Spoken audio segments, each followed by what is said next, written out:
Hello chères podcasteuses et chers podcasteurs, bienvenue dans le coin des entrepreneurs, ton podcast authentique qui va te mettre de bonne humeur.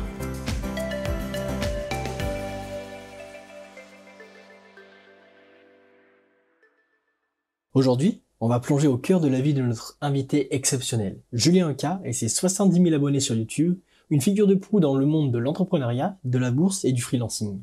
Mais comment en est-il arrivé là, tout en restant simple et authentique ?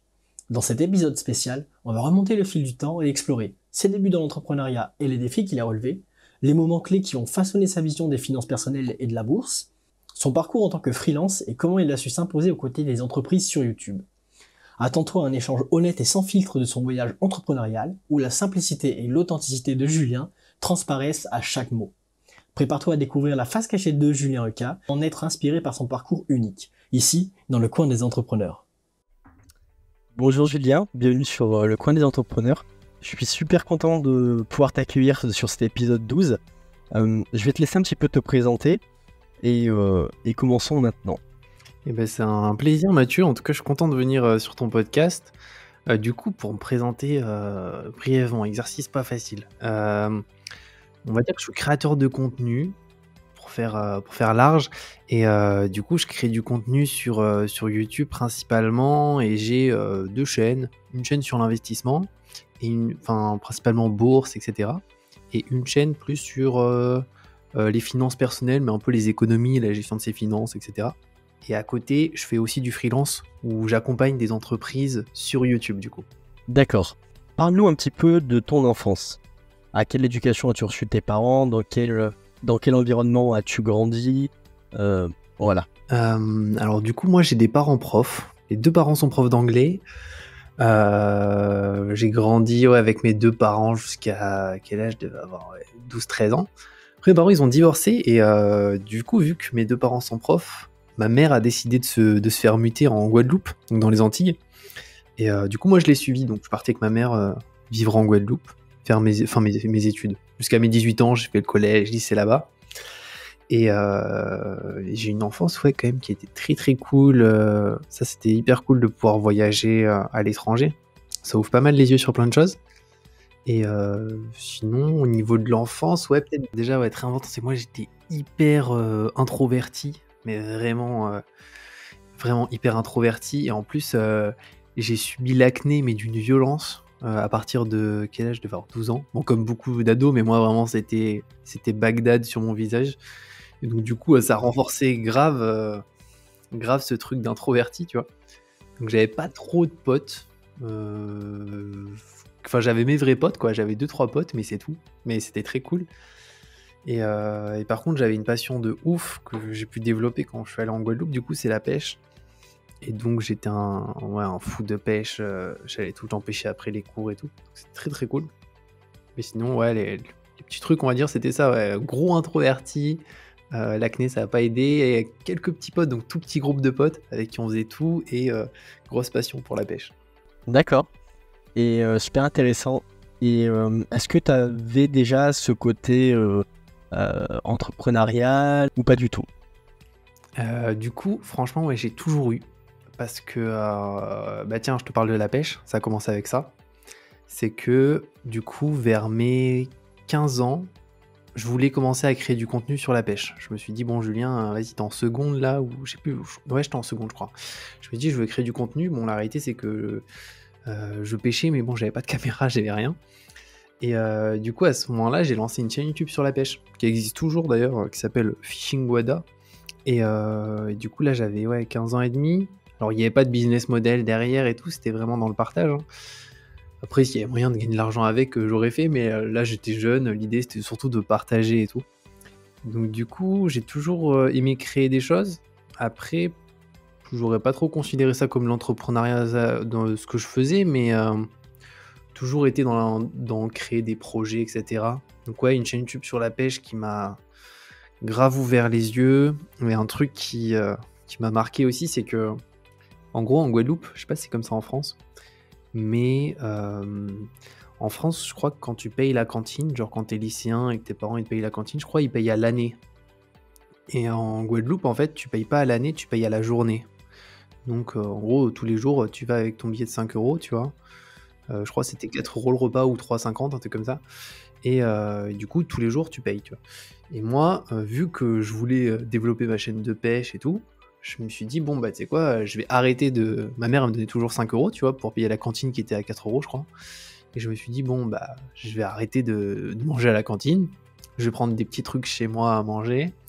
Et ces 5 €, je vais épargner, tu vois, cet argent pour m'acheter une GoPro. Du coup, ça a été un peu comme ça. Après, j'ai acheté ma GoPro au bout de, je sais plus, 4-5 mois. Et après, c'est parti.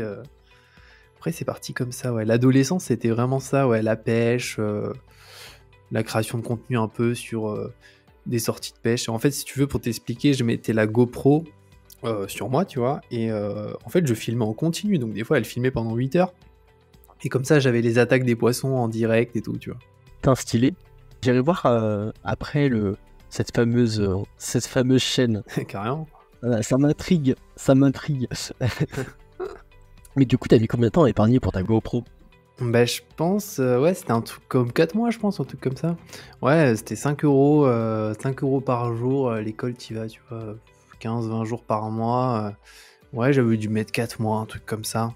Je me rappelle, c'est la GoPro Hero 4 Session. Coûtait 300 € à l'époque. Quand on est Julien Eka, comment se répartit ta semaine? As-tu des habitudes, des manies? Fais-tu du sport? Quels sont tes hobbies? Ouais, alors du coup, je fais pas de sport. Franchement, j'en fais très très peu. Bon, c'est pas bien, hein, mais je fais pas de sport ou très très peu, un peu de vélo, mais ça reste très léger. Et sinon, ma semaine, comment ça se passe? Concrètement, comme je t'ai dit, j'ai 2 chaînes YouTube, mais donc du coup, c'est mon activité à plein temps. Donc je crée du contenu chaque semaine. J'ai même une 3e chaîne un peu plus petite.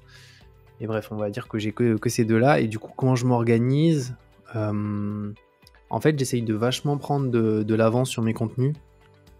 Donc là, typiquement, des vidéos que moi je vais sortir dans une semaine, pour la majorité, elles ont été tournées il y a 2 mois, quoi. Donc j'essaye de prendre pas mal d'avance là-dessus pour me focus sur d'autres choses que créer des vidéos. Comme là, je suis en train de travailler sur une formation sur l'investissement. Parce que ça fait des années que je vais en faire une, ça fait 3 ans, mais j'ai vachement attendu. Donc là, je suis en train de tout créer. Donc vu que ça prend un temps fou, il faut absolument que j'ai de l'avance. Donc souvent, ce que je fais, c'est ça. En fait, j'aime bien fixer des objectifs sous 1 mois. Donc imaginons, on pourrait prendre l'exemple du mois de mars qui va arriver. Je me dirais, tiens, on est en mars. Le mois de mars, tu crées un maximum de contenu. Tu le montes même pas, tu fais même pas les miniatures, juste tu crées le contenu, tu crées les vidéos et tu essayes d'en faire le plus possible. Imaginons 20, 30, une par jour, peu importe. Et comme ça me permet de prendre de l'avance pendant, tu vois, 3-4 mois.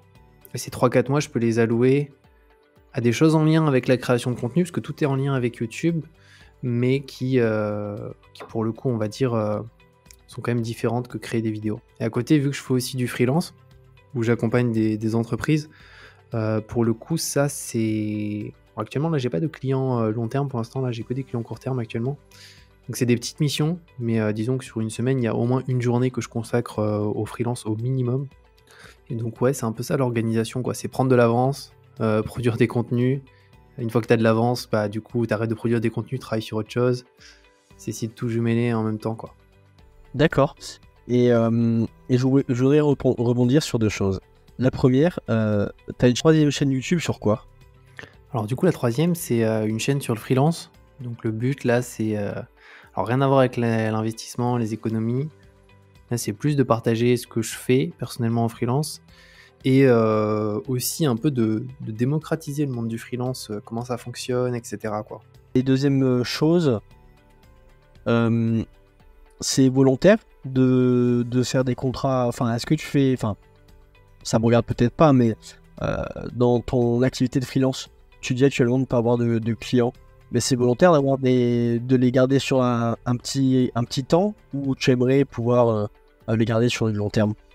Alors ouais, non, c'est même pas volontaire, hein. Là, c'est que là, actuellement, c'est plus des petits clients, enfin des clients très court terme, où là, ce que je fais actuellement, typiquement, c'est des audits. Donc je fais des audits de chaîne, donc c'est des trucs qui te prennent une journée, 2 journées à faire, donc c'est des trucs très rapides. Moi, personnellement, j'aime bien faire des trucs assez courts parce que en termes de rémunération, c'est plus intéressant que si tu as des clients très long terme. Après, je travaille avec des clients long terme, mais ce truc, c'est que après, c'est très compliqué l'organisation, quoi. C'est que j'ai travaillé pour une chaîne typiquement qui s'appelle Franck Nicolas, donc une très grosse chaîne, je crois ils ont 300 000 abonnés. Je travaillé 9 mois pour eux et le truc, c'est que du coup, dès que j'ai bossé pour eux, j'ai réduit tout le reste à côté. Et le truc, c'est que je préfère travailler pour mes projets quand même que pour les projets d'une entreprise. Donc je fais toujours du freelance parce que c'est intéressant et surtout j'ai ma chaîne sur le freelance, donc je veux pouvoir partager ce que je fais, comment je propose mes services, etc. Mais je veux pas passer voilà, genre 4 jours par semaine sur des projets clients freelance, à part si vraiment c'est extrêmement bien payé, où là je me dis bon, ça vaut vraiment le coup, mais sinon je préfère éviter, ouais. Ok, intéressant. Peux-tu nous raconter ton parcours? Quel déclic t'as pu avoir avant de te lancer? Alors du coup, moi je pense qu'en gros, il y a plusieurs choses. Mais typiquement, dans mon cas, ça a commencé assez tôt. Donc YouTube et tout, j'ai toujours apprécié en fait la création de... En fait, j'ai toujours aimé regarder des gens créer du contenu. Au bout d'un moment, je me suis dit, bon, bah Julien, vas-y, t'aimes bien voir les gens, peut-être tu vas bien aimer créer du contenu aussi. Donc c'est ce que j'avais fait avec ma chaîne de pêche, qui était vraiment une réelle passion, quoi. J'ai commencé hyper tôt, je crois, au lycée, j'étais la seule personne à avoir une chaîne YouTube à cette époque. Et du coup, ça a commencé avec ça. Et bon, la réalité, c'est que j'en vivais pas, quoi. Donc c'était pas mon travail, j'étais lycéen. Et après, à 18 ans, du coup, je rentre en France. Donc je quitte la Guadeloupe, donc je pêche plus. Donc actuellement, j'avais vraiment cette idée en tête de me dire, Julien, c'est dommage, t'aimais bien créer du contenu. Bon, tu pourrais pêcher en France et tout, mais bon, ça me chauffait pas plus que ça. Donc j'ai fait mes études, j'ai fait des études dans l'immobilier que j'ai complètement raté, donc j'ai pas eu mon diplôme ni rien. Et après, j'avais intégré une formation, ils appellent ça une formation certifiante en marketing. Enfin, c'est un truc plutôt large, très généraliste, qui est intéressant, mais tu t'apprends pas grand-chose, quoi. Mais du coup, il y avait un seul truc bien dans cette formation. Là, pour te dire où j'en étais, j'avais 21 ans, tu vois. Donc, il y avait un truc qui était bien dans cette formation, c'est que on devait, pour valider quand même cette certification, faire un projet professionnel ou un projet à côté. Donc, moi, j'ai décidé de créer une chaîne YouTube. Et donc, c'est à ce moment-là que j'ai créé ma chaîne YouTube que je voulais déjà faire, en fait. Et bon, je me suis dit, tiens, je l'intègre en plus en tant que projet, donc ça me valide la certification. Et donc là, j'ai créé ma chaîne comme ça, c'était il y a 3 ans, un truc comme ça, 3-4 ans. Et en fait, à la fin de l'année, je vivais de ma chaîne déjà. Alors, je vivais pas des publicités ni rien, mais je faisais un peu d'affiliation, donc c'était un truc que je faisais pas mal au début. En gros, il y a une entreprise qui a un produit soit physique, soit un service, et on va faire la promotion de ce produit ou de ce service, et souvent on va avoir un lien personnalisé, donc c'est un lien qu'on peut récupérer soit sur son espace client, soit on demande directement à l'entreprise, et comme ça l'entreprise, elle peut voir d'où provient la vente, etc. Et en échange, il y a une commission qui est versée à la personne qui a fait la vente. Et donc moi, je faisais pas mal ça.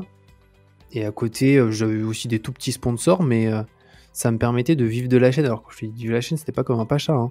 C'était vraiment le strict minimum, je pense, parce que je devais gagner par an, je sais pas, je vais te dire un exemple, mais je devais gagner 7 000, 8 000 euros. Donc quand t'es en micro-entreprise, t'enlèves les charges et tout, ça fait que dalle, ça fait 500 euros par mois. Mais disons que ça me suffisait parce que j'avais encore les APL, j'avais je crois 269 euros d'APL et tout. Donc, tout cumulé, je gagnais on va dire 800 euros par mois. Donc à ce niveau-là, ça me faisait vivre. Pas comme un pacha, mais en tout cas, ça me permettait d'en vivre et donc de pouvoir continuer à créer du contenu, etc. Et après, ça s'est développé année après année, quoi. Ok, super intéressant. Et parle-nous un petit peu vraiment de ta spécificité, c'est-à-dire des finances personnelles, moi c'est plutôt l'axe qui m'intéresse, un peu plus que la bourse. Comment t'es venu à l'idée en fait de traquer tes finances? Comment t'es venu à l'idée de t'intéresser au minimalisme? En gros, alors ça c'est un truc, c'est assez intéressant, c'est que en fait il y avait un point où vraiment je me suis beaucoup questionné au bout d'un moment, notamment quand j'ai raté mon diplôme. parce que j'avais pas encore lancé la chaîne et je me disais, bon, Julien, là, bon, soit tu t'essayes de trouver on va dire une formation comme j'avais trouvé, ou soit je me disais, bon, bah, tu vas travailler quelque part, etc. Mais le truc, c'est que au fond de ma tête, je voulais pas travailler quelque part. Je voulais absolument créer mon truc, même si ça rapporte, tu vois, comme là, ça rapportait 800 euros, j'étais déjà très content. Et je me suis dit, même si ça rapporte 500, c'est pas grave, je vais demander de l'argent à ma mère, je vais essayer de trouver de l'argent quelque part, il y aura des solutions. Et très vite, je me suis dit, du coup, si j'essaye de créer mon entreprise, il faut absolument que j'arrive à vivre avec moins. Comme ça, même si mon entreprise, elle marche pas, ou marche très peu, et ben, je pourrais quand même en vivre. Donc je me suis dit, bon là, le meilleur moyen, Julien, que tu as à ta disposition, c'est de réduire au max tes dépenses. Donc à ce moment-là, j'ai commencé à tout traquer. Je me suis dit, bon Julien, t'arrêtes les conneries, parce que avant, j'avais plusieurs vélos chez moi, bref, j'étais quand même un passionné de vélo, beaucoup moins maintenant, mais avant, j'avais plusieurs vélos, donc je dépensais quand même pas mal, même si j'avais des revenus tout petits. Enfin, je dépensais pas mal. Je dépensais 700-800 euros, c'est pas grand-chose, mais disons que je dépensais à hauteur de mes revenus. Et du coup, à ce moment-là, ouais, j'ai commencé à tout traquer pour me dire, bon bah Julien, au moment où tu crées ton entreprise, si ça marche moyennement, tu pourras quasiment quand même en vivre.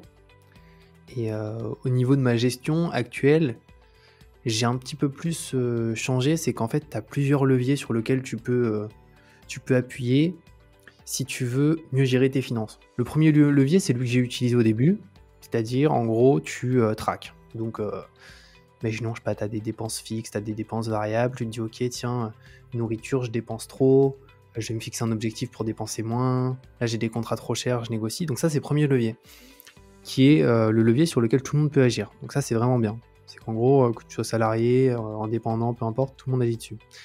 Après, je me suis très vite rendu compte qu'il était quand même assez limité. C'est qu'au bout d'un moment, quand tu as réduit toutes tes dépenses fixes et dépenses variables, en fait, tu peux pas épargner plus, quoi. C'est-à-dire, tu vois, ton loyer, tu peux pas le réduire à zéro. Enfin, de manière générale, voilà, ça reste assez compliqué. Donc, le deuxième levier sur lequel moi j'ai appuyé et que je trouvais intéressant, c'était le fait de gagner plus.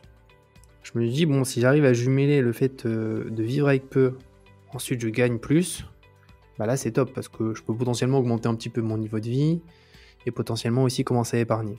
Donc ça, c'est le deuxième levier. Et gagner plus, dans mon cas, ça s'est passé à travers la création de contenu. Bien entendu, tu vois, pour un salarié, ça pourrait être n'importe quoi. Tu vois, typiquement, il pourrait louer certaines choses, il pourrait essayer de créer un petit business à côté de son travail. Et après, tu as le troisième levier qui est investir. Et en gros, si tu arrives à jumeler vraiment ces trois leviers, moi, je trouve que c'est le plus intéressant. Alors, ça dépend de l'objectif de la personne. Moi, pour dire mon objectif global, c'est d'être libre, mais le plus rapidement possible. Donc libre, en gros, être à mon compte, déjà, j'estime que je suis libre, tu vois. Donc c'est juste de continuer sur cette voie-là. Mais après, voilà, il y a des gens, ils ont des objectifs différents. Mais en tout cas, moi, pour entretenir cet objectif de liberté, et cette liberté, il faut absolument que je vive pas au-dessus de mes moyens, que j'épargne et que j'investisse, tu vois. Ouais, très bien. Et j'avais une autre question j'ai plein de questions à te poser, mais est-ce que tu es digital nomade ou c'est une idée qui te traverse l'esprit et à laquelle tu penses de plus en plus? Non, alors du coup, moi, là, je suis sur Bordeaux. J'ai jamais trop bougé, j'ai toujours été... je suis juste à côté de Bordeaux, mais disons que je suis toujours dans la même région. Depuis que je suis arrivé en France à 18 ans. J'avais un projet et je l'ai encore, mais c'est assez complexe. C'est un projet d'expatriation avec ma copine, mais en fait, on a calculé tout. Et quand je dis calculer, c'est plusieurs points en fait. C'est le fait déjà financièrement de pouvoir t'expatrier dans un certain pays. Dans notre cas, c'est l'île Maurice. Et il y a des frais assez conséquents pour t'expatrier. Quand nous, le visa qu'on veut, il coûte 50 000 euros. Donc quand tu rentres sur le pays, il faut directement lâcher pas mal d'argent. Donc pour l'instant, nous, c'est un projet qu'on a potentiellement encore en tête, mais en tout cas, pour l'instant, on est bien à Bordeaux, donc on se dit on peut attendre. Et si l'idée sort pas de notre tête, je pense qu'on le fera. Mais non, je suis pas digital nomade, je travaille depuis Bordeaux. Et je trouve ça pas mal aussi, en fait, de pas être digital nomade sur certains points. C'est qu'en gros, quand tu travailles depuis chez toi, parce que j'ai pas mal voyagé, du coup, à Maurice et tout, parce qu'on est allé sur place et tout. Quand tu travailles depuis chez toi, en gros, t'as ta routine, t'as ton organisation, tout va plus vite. Là, typiquement, Maurice, on était allé 4 semaines, on était allé... 3 semaines. Et je me suis rendu compte que, en fait, si t'es installé là-bas, ça va. Mais en tout cas, faire le digital nomade à voyager à droite, à gauche et tout, si tu veux vraiment maintenir une super productivité, faut être hyper discipliné. Et moi, je sais que je le suis pas, je pourrais pas tenir. Tu vois, si je vais dans des situations de ouf, je vais galérer à être discipliné.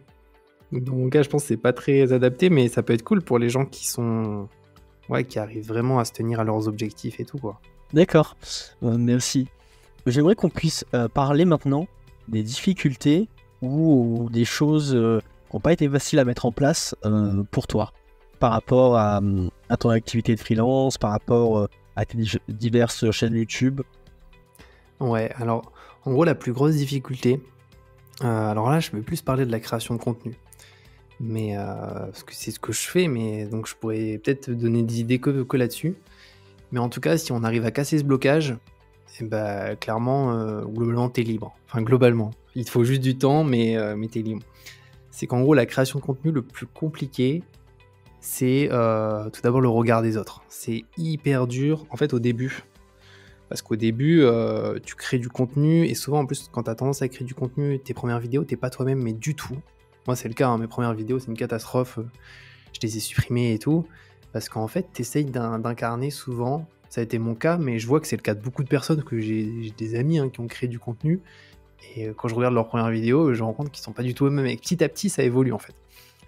Et en gros, souvent on fait ça un peu pour être accepté, et en fait, c'est pas la bonne chose, mais même si on fait ça, en fait, c'est pas grave.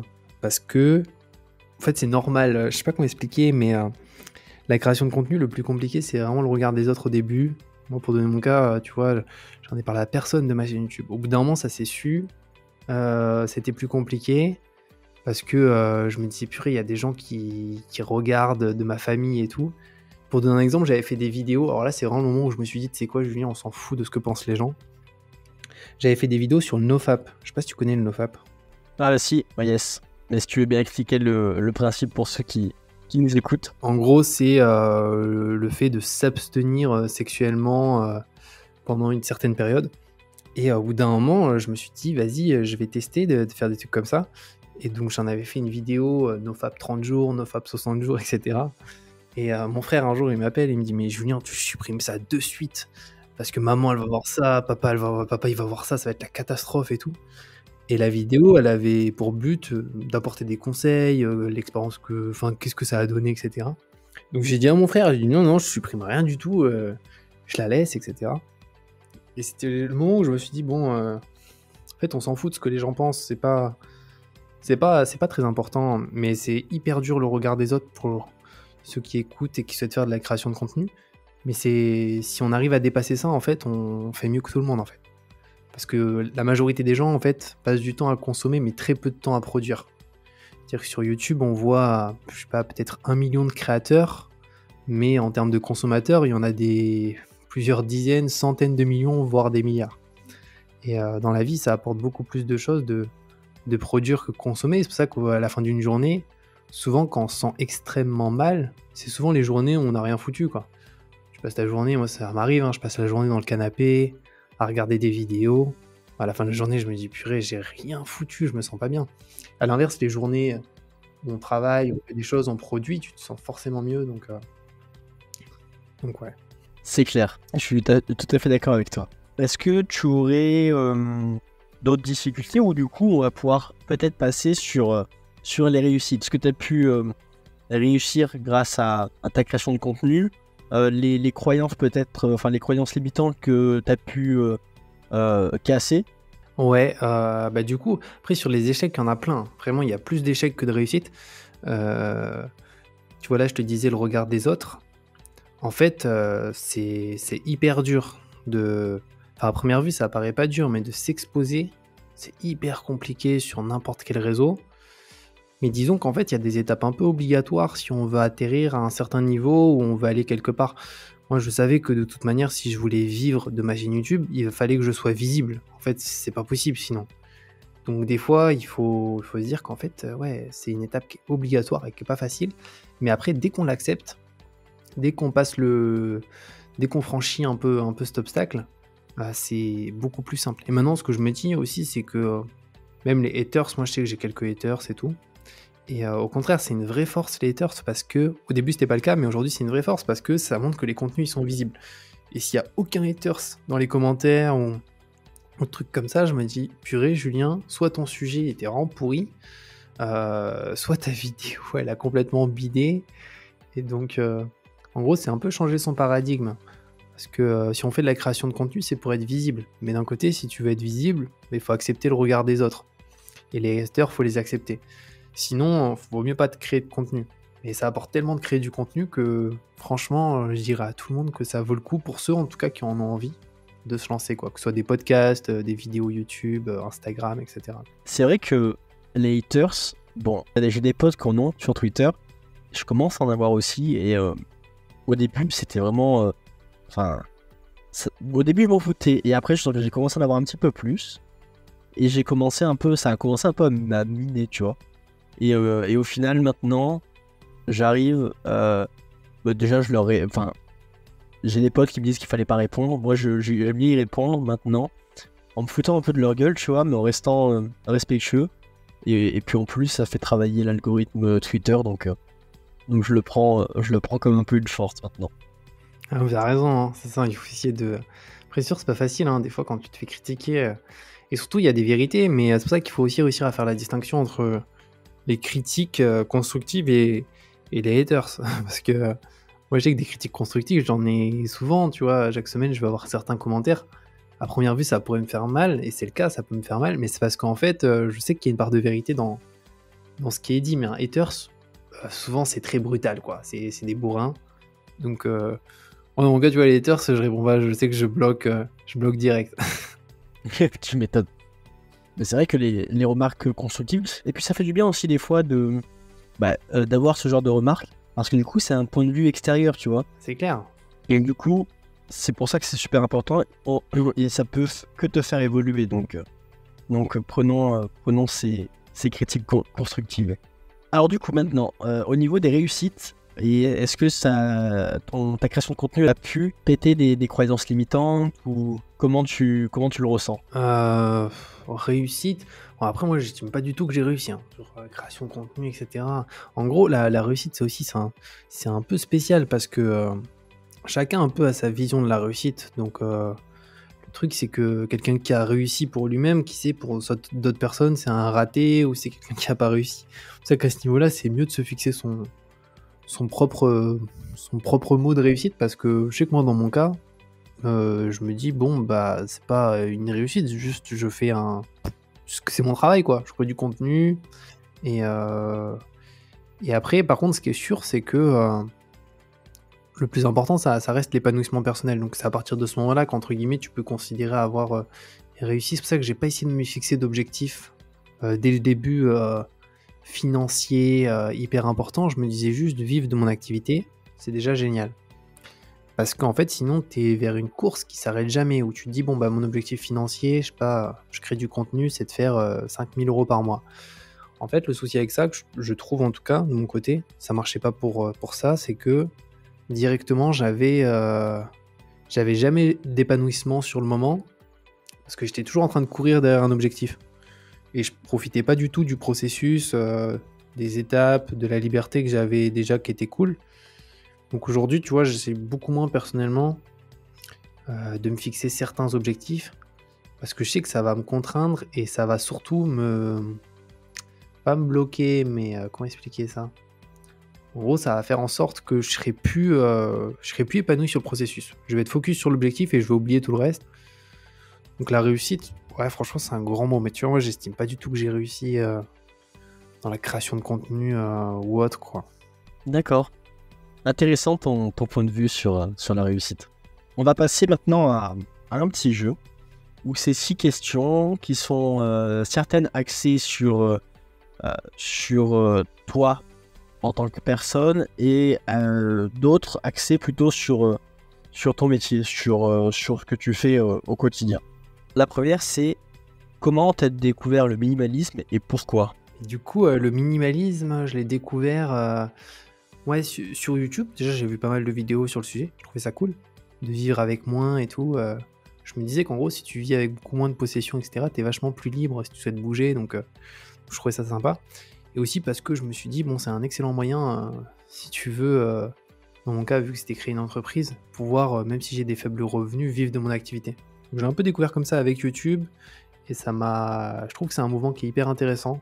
Franchement, c'est un mouvement très très cool, quoi. D'accord.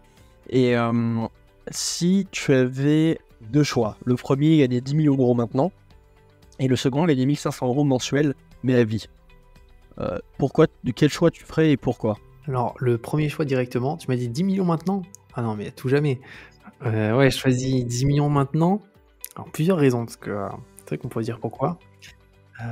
Déjà, un point simple, c'est que l'argent d'aujourd'hui vaut plus cher que l'argent de demain. Avec l'inflation, etc. Déjà, il vaut mieux de l'argent maintenant que de l'argent demain. Donc ça, c'est la première raison, et je pense qu'elle est l'une des plus importantes. Et où les personnes ne se rendent pas compte. Tu vois, demain, tu me dis même 100 000 euros aujourd'hui ou 300 000 dans 5 ans, je prends 100 000 euros aujourd'hui et pas 300 000 dans 5 ans. Parce que vraiment, en fait, après, ça dépend, c'est si on l'investit ou pas. Maintenant, je sais qu'avec l'investissement, c'est plus intéressant de prendre 100 000 maintenant que... Là, c'est un exemple un peu gros parce que c'est 10 millions versus 1500, mais même 100 000, 300 000, je pense que je prendrais 100 000 maintenant. Parce que, ouais, principalement, cette raison, l'argent, aujourd'hui, il a une valeur qui est beaucoup plus importante que plus tard. Et d'ailleurs, tout à l'heure, je regardais un truc, c'était pour... parce que quand j'ai créé un module de formation, et c'était un point très intéressant, c'était sur l'or. Et en gros, je regardais avec 100$ combien tu pouvais acheter de grammes d'or il y a 100 ans, il y a 200 ans, il y a 300 ans. Et pour donner la stat, en gros, je crois que c'était... Alors, c'était il y a longtemps, c'était 1960. 1960, il y a eu les guerres qui sont passées, etc.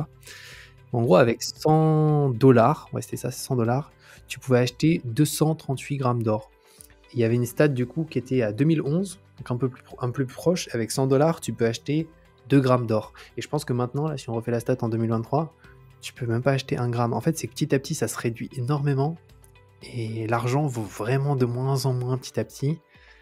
Donc l'argent de maintenant est plus important que l'argent de demain, je te dirais. Et en plus, en 71, t'as eu le dollar qui s'est décorrélé de l'or par Nixon, donc j'imagine que ça a dû faire, avec 100 euros, t'as pu en acheter beaucoup moins encore après. Ah ouais, non, mais c'est clair. Alors, donne-nous 3 bonnes raisons pour te suivre sur les réseaux. Wow, alors moi, je t'avoue, les gens, je veux pas qu'ils me suivent, tu vois, moi, je veux surtout pas les forcer à me suivre. Disons que ça peut être intéressant, et je dirais juste, ça peut être intéressant pour un certain groupe de personnes. Typiquement, tu vois, il y a pas mal de personnes, je sais, qui sont abonnées à la chaîne, je sais pas pourquoi ils sont abonnés. Je me dis, je sais pas pourquoi, parce que, je sais pas, il y a des personnes, je me dis pourquoi ils sont abonnés. Des fois, je les vois commenter et tout, et je vois qu'on est hors sujet ensemble, tu vois. Enfin, hors sujet, entre guillemets, que... Je sais pas, des fois ils disent des choses, je trouve que ça n'a aucun lien. Enfin bref. Mais du coup, je te dirais, c'est intéressant pour un groupe de personnes qui peut souvent se retrouver. D'ailleurs, c'est pas la majorité des gens, mais c'est principalement les personnes qui souhaitent, dans mon cas, un peu finalement économiser, épargner pour être libre rapidement. Plus aujourd'hui, là, on a le sujet des retraites qui arrivent, avec les retraites qui potentiellement reculent et tout. Tu vois, pour cet exemple, tu vois, sur ma chaîne, les gens, ils trouvent ça limite... Enfin, ils trouvent ça chiant, on trouve tout ça chiant et pas normal.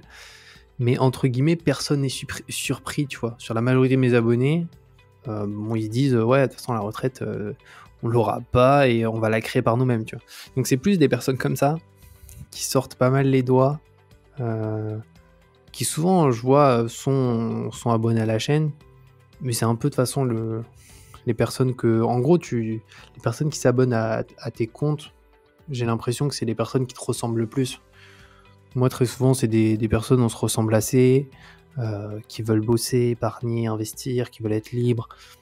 Donc c'est principalement ces personnes-là. Alors du coup, je suis pas du tout dans le divertissement. Je suis pas très drôle en vrai. Hein. Je suis vraiment loin d'être drôle, tu vois. Je suis vraiment quelqu'un d'assez simple, mais pas drôle, je trouve. Donc je suis plus dans le concret, mais au niveau de la gestion des finances, quoi. En mode, t'as un certain point aujourd'hui, on va te faire aller à tel point et tu seras libre, quoi. Très bien.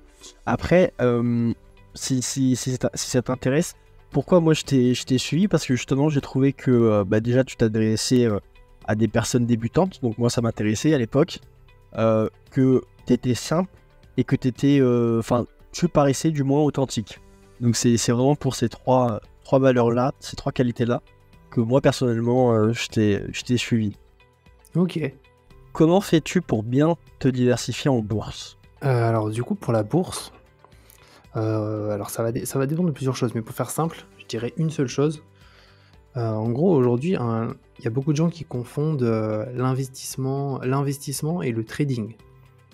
Et ça c'est vraiment un point, j'ai du mal à faire comprendre aux personnes la différence. Mais en gros, l'investissement c'est du long terme. Et c'est pas quelque chose qui se fait sur 6 mois, sur 1 an, sur 2 ans, sur 3 ans, sur 4 ans, sur 5 ans. C'est quelque chose qui peut se faire sur 30, 40, 50 ans.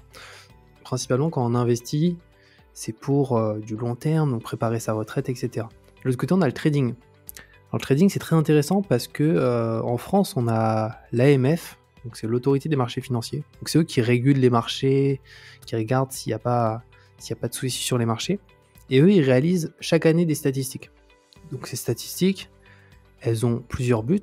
Premièrement, de voir combien de nouveaux investisseurs on a en bourse, combien il y a de nouvelles personnes qui font de l'investissement, du trading, et aussi des données sur les pertes. Donc, combien les gens perdent en investissement. Et typiquement, là, il y a une étude qui est sortie, mais ils la refont chaque année. C'est sur le trading. Alors du coup, le trading, c'est l'inverse de l'investissement. C'est globalement, on investit sur le court terme. Donc des fois, on va entendre parler de day trading. Donc day trading, c'est le trading à la journée. C'est-à-dire on achète une position, imaginons Apple aujourd'hui, et on la revend dans la journée. Après, on a même des types de trading qui s'appellent le scalping. Donc là, c'est on achète à une certaine seconde et on revend à une certaine seconde. Donc on parle vraiment de quelque chose de très très court terme. Et au niveau des particuliers, l'AMF, c'est 92% de pertes pour les particuliers sur le trading. Donc en gros, c'est clairement impossible de gagner et souvent, imaginons les 8% pour qui ça a marché, c'est très peu reproductible. Et donc le trading, c'est vraiment quelque chose de spécifique. C'est pour ça que sur YouTube, il y a pas mal de vidéos, deviens trader, etc. C'est vraiment une grosse arnaque. Il y a plein d'études qui le prouvent. Et donc pour l'investissement, pour en venir à l'investissement, qu'est-ce qu'il est possible de faire ? Moi, je conseille le truc qui est le moins glamour parce que c'est le truc le plus simple. Mais c'est d'investir dans un ETF. Donc un ETF, globalement, c'est un lot d'actions d'entreprise. Donc imaginons en France, je pense pour ceux qui écoutent ce podcast, vous avez déjà entendu le mot CAC 40. Donc le CAC 40, c'est un indice, mais il est possible d'acheter un ETF CAC 40. Et en gros, c'est les 40 entreprises les plus grandes en France. Et donc on peut acheter directement un ETF qui comporte les 40 plus grosses entreprises françaises. On peut le faire aux États-Unis, on peut le faire dans d'autres pays. Et ça, sur le long terme, c'est hyper intéressant. C'est-à-dire qu'il y a aussi des statistiques là-dessus. C'est-à-dire que si on détient un ETF, imaginons plus de 15 ans, notamment les ETF américains, il y a 0% de perte. Alors c'est les résultats passés. Encore une fois, c'est pas un conseil en investissement. Peut-être que dans le futur, ça sera plus le cas. Mais en tout cas, quelqu'un qui achète aujourd'hui, dans 15 ans, sur un ETF américain, et bien pour le coup, il y a 0% de perte de par toute l'ancienneté qu'il y a eu. Donc la bourse, ça date pas d'hier. Donc ça serait plus ça, d'investir dans des ETF. Il y a des vidéos sur YouTube gratuites qui peuvent vachement aider là-dessus. Mais il faut aller sur du simple. Et tout ce qui est trading et tout, absolument éviter. C'est clair. Et en plus, ce qu'ils disent pas, ces traders, c'est que, ok, pour les quelques pourcents qui arrivent à en vivre correctement, c'est que derrière, ils ont passé 3, 4, 5, 10 ans à backtester leur stratégie et avoir perdu des milliers, si ce n'est des millions de dollars ou d'euros. Ah, c'est clair, hein. C'est clair. Et d'ailleurs, même les particuliers ne se rendent pas compte. Mais typiquement, les fonds d'investissement, donc là, c'est du coup pas les particuliers, mais des professionnels qui investissent, qui font même du trading et tout. Eux, ils seront directement branchés, limite, à la bourse la plus proche, pour que les ordres passent plus rapidement, etc. Un particulier, avec sa fibre ou sa ADSL chez lui, tout est beaucoup plus long. Donc pendant que un fonds d'investissement, il a déjà vendu des positions, acheté des positions, le trader à côté particulier, il a la ramasse. Rien que là, déjà, hyper face à quasiment tout le monde. Donc ouais, c'est vraiment un mythe de devenir trader. Après, il est possible de devenir trader, donc c'est un métier, faire des études dans la finance, etc. Mais en tout cas, c'est pas le trading particulier où on est sur son petit PC chez soi en train de se dire allez, je vais devenir riche en achetant ça ou ça, quoi. C'est clair. Pour toi, est-il important d'avoir un certain mindset avant d'investir en bourse? Et si oui, pourquoi? Du coup, carrément. C'est-à-dire que l'investissement en bourse, moi, typiquement, je le conseille pas à tout le monde. C'est-à-dire que, déjà, première étape, pourquoi on investit en bourse? Donc ça, il faut vraiment déterminer le pourquoi. Parce que si on ne sait pas pourquoi on investit en bourse, il y a de fortes chances que si on voit son portefeuille boursier, imaginons on a acheté un ETF, bien entendu, ça peut perdre de 30%, 50%. Hein. Voilà. C'est pas parce que sur le long terme, potentiellement, c'est haussier, que sur le court terme, ça peut pas extrêmement chuter. D'ailleurs, on l'a vu, mars 2020, durant le Covid, tout s'est effondré, c'est remonté après, mais il y a des personnes qui ont paniqué et qui ont tout revendu, parce que si les cours baissent, c'est que des gens vendent. Très souvent, c'est les particuliers. Parce qu'ils n'arrivent pas à définir pourquoi ils investissent et leur horizon de temps. Donc si on investit en bourse, moi je le déconseillerais aux personnes qui veulent investir en bourse pour, on va dire, gagner, faire travailler leur argent, gagner un peu plus d'argent, en se disant, bon, j'investis juste pour 1 an, 2 ans, 3 ans. En fait, en dessous des 10 ans, personnellement, je conseillerais à personne d'investir en bourse, tu vois. Même mon frère et tout, tu vois. Mon frère, typiquement, il m'en parlait, il me disait, Julien, est-ce que tu penses que ça peut être intéressant que j'investisse une petite partie en bourse, et comme ça, je gagne un peu d'argent, je revends tout, et comme ça, je peux m'en servir pour d'autres choses? Je lui ai dit non, surtout pas. Je lui ai dit, c'est d'investir en bourse, c'est pour le très long terme. Parce que sur le court terme, c'est très risqué, et il vaut mieux pas le faire. Un petit peu comme si tu fais un investissement immobilier, tu vois. Demain, tu achètes un appartement, il va falloir que tu amortisses les frais de notaire, rien que les frais de notaire de 8%. Si tu revends le lendemain où tu as acheté, tu perds net 8 000, 10 000, 15 000, 20 000 euros, tu vois. Donc l'horizon d'investissement est hyper importante. Donc moi, je le déconseillerais aux personnes qui souhaitent investir en bourse sur le très court terme, parce qu'il y a de fortes chances de perdre. Par contre, sur le long terme, c'est dingue. C'est-à-dire qu'il y a vraiment aujourd'hui la possibilité de se créer clairement une très très bonne retraite grâce à la bourse. Mais du coup, on parle plus du tout de la même chose, on parle d'un horizon à 25 ans, 30 ans, 35 ans. Plus on commence tôt d'ailleurs, mieux c'est à ce niveau-là, quoi. C'est clair, avec les intérêts composés derrière, c'est clair que sur du très très long terme, c'est ce qui fait la différence. Mais après, justement, il faut avoir le mindset, il faut avoir les objectifs de pourquoi j'ai envie de me former à la bourse et investir en bourse. Et derrière, c'est clair qu'après, faut s'accrocher, faut pas avoir les yeux rivés, surtout si tu es sur du très long terme, sur ton PEA ou ton CTO. Ouais, exactement. Alors, est-ce que tu aurais une anecdote sur toi, que ce soit une anecdote personnelle ou une anecdote professionnelle, un conseil que tu pourrais donner à quelqu'un qui aimerait se lancer dans le freelance ou dans la création de contenu, et un livre qui t'a impacté, ou alors un podcast? Ok. Alors, du coup, première réponse, là je sais, c'est le livre. Alors, le livre, il y en a un, mais franchement, j'en ai lu pas mal, mais c'est le seul livre où je me dis vraiment... il m'a vraiment changé la vie, celui-là. Et en plus, il est pas si connu que ça. Il n'y a pas tant de monde qui l'ont lu, je trouve. Il s'appelle The One Thing. Donc, il a été traduit en français. Donc, il est dispo dans les librairies, etc., Amazon et tout. Et en gros, c'est un livre idéal pour les personnes, en fait pour tout le monde, hein. Pour une personne qui souhaite lancer une entreprise, pour une personne qui est salariée mais qui souhaite optimiser son temps. Et en gros, le but du livre, globalement, je vais pas trop teaser pour les gens qui le lisent, mais en gros, c'est l'essentiel. Donc ça signifie typiquement, je vais lui donner comment je peux l'appliquer moi à ma journée, ce livre. Avant, dans mes journées, ce que je faisais, c'est que le matin, imaginons, je faisais du montage, fin de matinée, je faisais des vidéos, début d'après-midi, je faisais autre chose, puis des mails, etc. Et après ce livre, en gros, j'ai vachement changé la méthode. C'est que je focus déjà ma matinée exclusivement sur les choses vraiment essentielles. Donc très souvent, c'est la chose essentielle, il n'y en a qu'une seule. Et c'est très complet, donc j'avoue, j'arriverai mal à résumer le livre, mais c'est le plus impactant. Et si on prend juste un exemple, imaginons demain une personne, elle n'a pas confiance en elle. Alors on va prendre cet exemple, parce que ça s'adapte au business, ça s'adapte à vous. Une personne qui n'a pas confiance en elle, du coup dans ce livre, ce qui est expliqué, c'est qu'il y a une phrase qu'il faut que tu te poses, et qui fait toute la différence, qui va te permettre de résoudre, imaginons, ce souci de confiance en soi. Et la phrase, c'est quelle est la chose essentielle? Donc globalement, tu vois, il y a une seule chose. Ensuite, c'est que je peux faire aujourd'hui. Ça pourrait être que je peux faire dans la semaine, mais le mieux, c'est de raccourcir les délais qui me permettrait, imaginons, d'avoir confiance en moi. Et la fin de la phrase, c'est qui rendra tout le reste plus facile, voire inutile, un truc du genre. Donc, quelle est la chose essentielle que je peux faire aujourd'hui pour avoir plus confiance en moi, qui rendra tout le reste plus facile, voire inutile? Donc, en te posant cette question, enfin, moi, ça a été le cas, je le fais au sein, tu vois, de toutes mes journées avant de bosser pour le lendemain.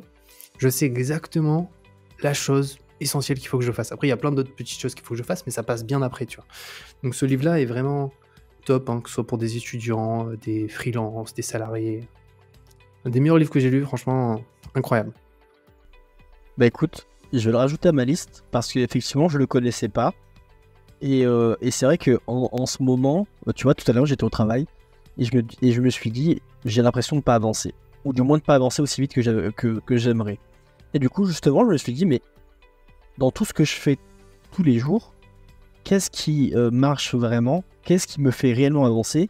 Et qu'est-ce qui me fait moins avancer? Comme ça, je vire tout ce qui me fait moins avancer et j'augmente en fait la durée des tâches qui me permettent d'avancer plus vite et mieux. Ah, et carrément, ce livre, franchement, c'est une pépite. Yes. Est-ce que tu as une anecdote professionnelle ou personnelle? Une anecdote, waouh, alors comme ça. Non, comme ça, j'aurais pas d'anecdote, purée. Il faudrait que je réfléchisse trop longtemps là, pour te sortir une anecdote. J'ai une mémoire vraiment pourrie. Ok. Bah, au pire, si tu veux, un conseil que tu pourrais donner à quelqu'un qui aimerait se lancer. Alors, quand je dis qu'il aimerait se lancer, c'est soit en freelance ou soit dans les investissements. Ah ouais, donc là, ça n'a rien à voir. Du coup, pour l'investissement, commençons par là. Il n'y a pas d'argent simple. Donc ça, c'est le premier point. C'est que tout ce qui est argent rapide, donne-moi 10 euros, je t'en rends 20 demain, tout genre de choses, ça n'existe pas. Ça, c'est vraiment un des conseils, c'est bête, hein, mais c'est hyper important de le comprendre, c'est qu'il n'y a pas d'argent facile, et donc ce qu'on gagne, c'est un risque qu'on a pris.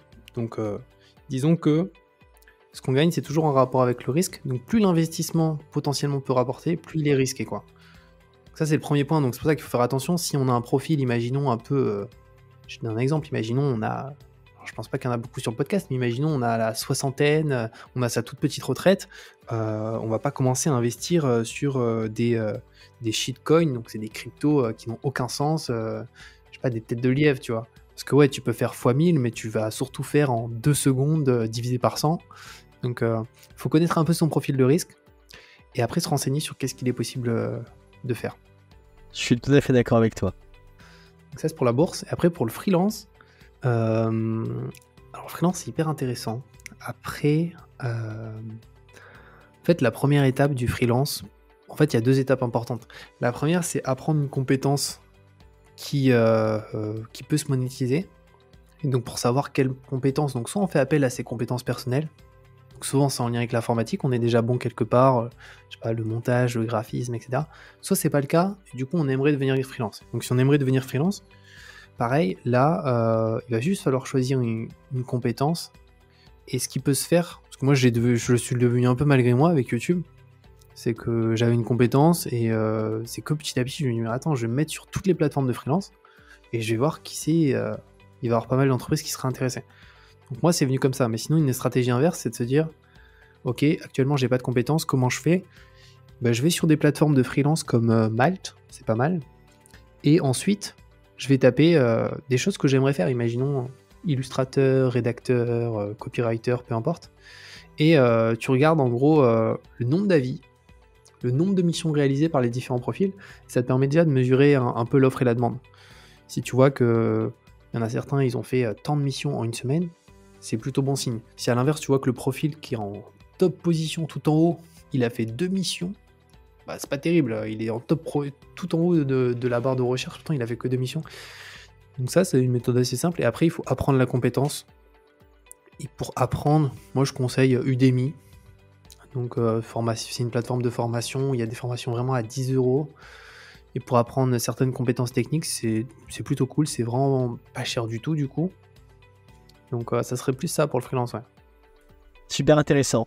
Et je rajouterais que sur Udemy, ils font souvent des réductions, effectivement. Donc autant, si vous y allez et qu'il n'y a pas de réduction, attendez un petit peu et il y en aura forcément. Ah, carrément. Eh ben écoute, merci à toi pour le temps que tu as pris pour ce podcast. On arrive quasiment à la fin et il me reste une dernière question. Est-ce que tu aurais un petit mot pour la fin Ouais, un petit mot, ça serait vraiment le regard des autres. C'est que franchement, c'est tellement compliqué, je trouve, dans dans la vie actuelle de pas se soucier du regard des autres, mais c'est à partir du moment où on arrive vraiment à faire en sorte que le regard des autres nous impacte beaucoup moins, qu'on avance beaucoup plus vite. Et franchement, moi j'étais hyper étonné de voir que c'était la chose qui m'a le plus aidé dans la vie. En fait, c'est vu que j'étais, franchement, je pense, tu vois, dans ma classe, j'étais la personne, quand j'étais au lycée, la plus impactée par le regard des autres. C'est-à-dire que moi, je faisais rien pour absolument que je sois invisible, quoi. Et c'est vraiment en cassant un peu cette barrière petit à petit, en m'exposant, en faisant des choses qui sont pas agréables à première vue, que ça a cassé cette barrière et du coup, ça a ouvert plein de portes. Donc le regard des autres, c'est vraiment compliqué, mais un conseil, ce serait ça, c'est que si vous êtes affecté par le regard des autres, franchement, il faut se mettre en tête qu'il faut s'en foutre, en fait. Et ça permet, vous allez voir, de casser tellement de choses, vous allez avancer 100 fois plus vite. Donc, mot final, ça serait plus ça, ouais. Eh ben merci pour ce conseil et j'ajouterais d'y aller étape par étape. De commencer par faire une petite chose et augmenter au fur et à mesure. Écoute, merci à toi vraiment pour le temps que tu as pris. J'ai vraiment apprécié ce moment avec toi. Et merci encore pour ta bienveillance et ta générosité. Et merci à toi, Mathieu. Passez une très bonne fin de journée. De même. Cet épisode est maintenant terminé. J'espère qu'il t'aura plu et si c'est le cas, je t'invite à le noter et à me dire en commentaire ce que je pourrais améliorer et quel sujet voudrais-tu que je traite. Je te souhaite une très bonne fin de journée, prends soin de toi et prends soin de tes proches. À très vite.